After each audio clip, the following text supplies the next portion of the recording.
My name is Lisa Coriel, and I'm the Executive Director of the Philadelphia School of Psychoanalysis. Today, I'm joined by one of our esteemed faculty members at PSP, Khary Atif, to talk about a webinar he will be offering this fall titled Identifying and Resolving Resistances.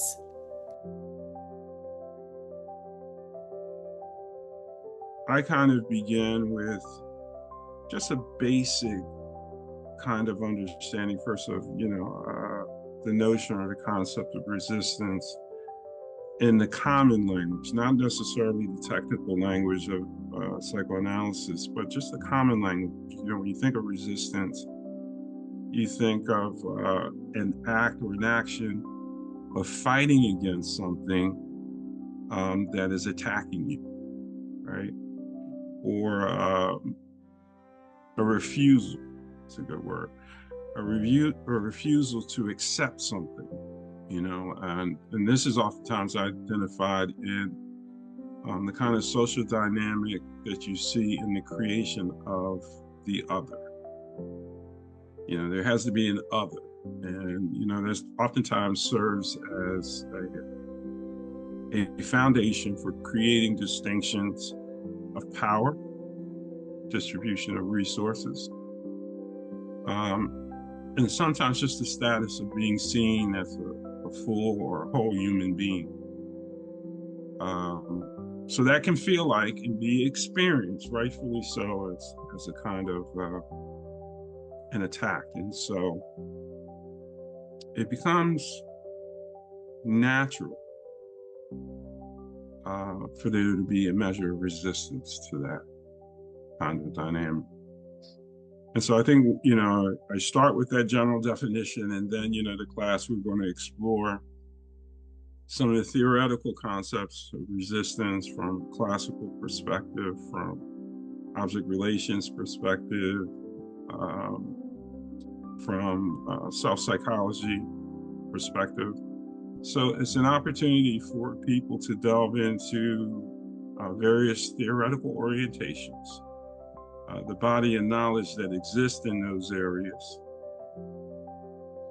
and to be able to make application based on the kinds of needs that are being evidenced in the clinical situation, not just for the patient, but also for for ourselves as a therapist or just as a human being. How do you begin to apply these concepts to how one understands oneself and one's place in a social order?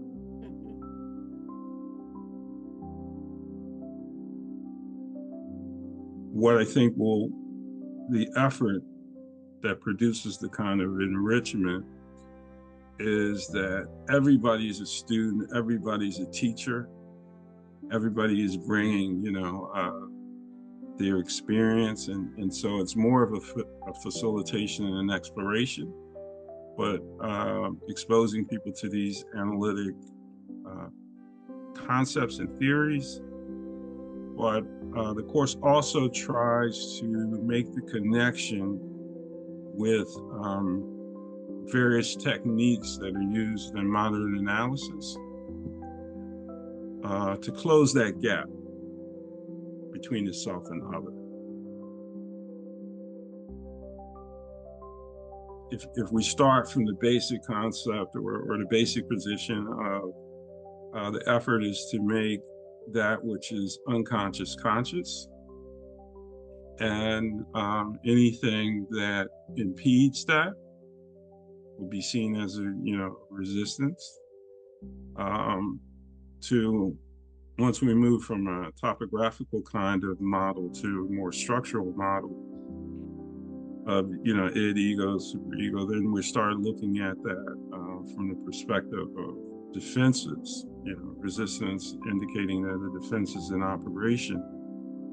But for me, that was more like a one-person kind of psychology, just dealing with an internal state of the individual as it related to drives and satisfaction of those drives in acceptable social setting or society, versus a kind of two-person psychology, which we see in object relations, where what becomes the motivating or driving force is the importance of relationships and the production of meaning and value,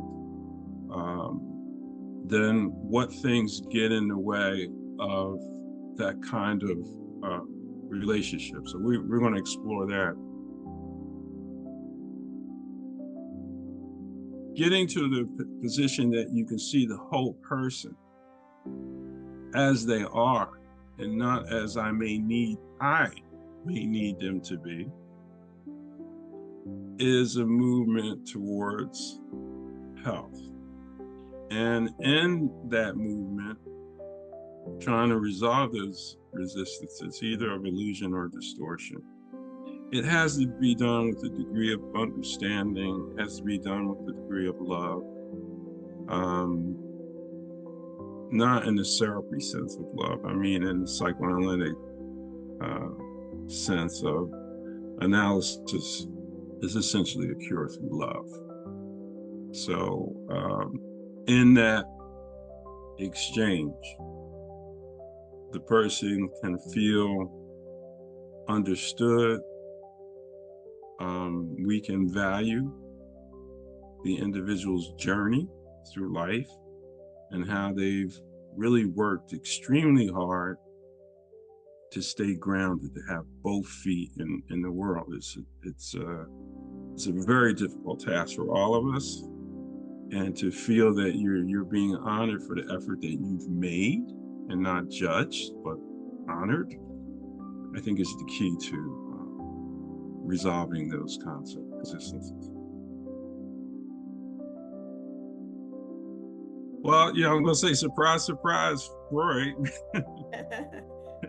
We're going to read a little bit about Freud, and of course, Spotnitz.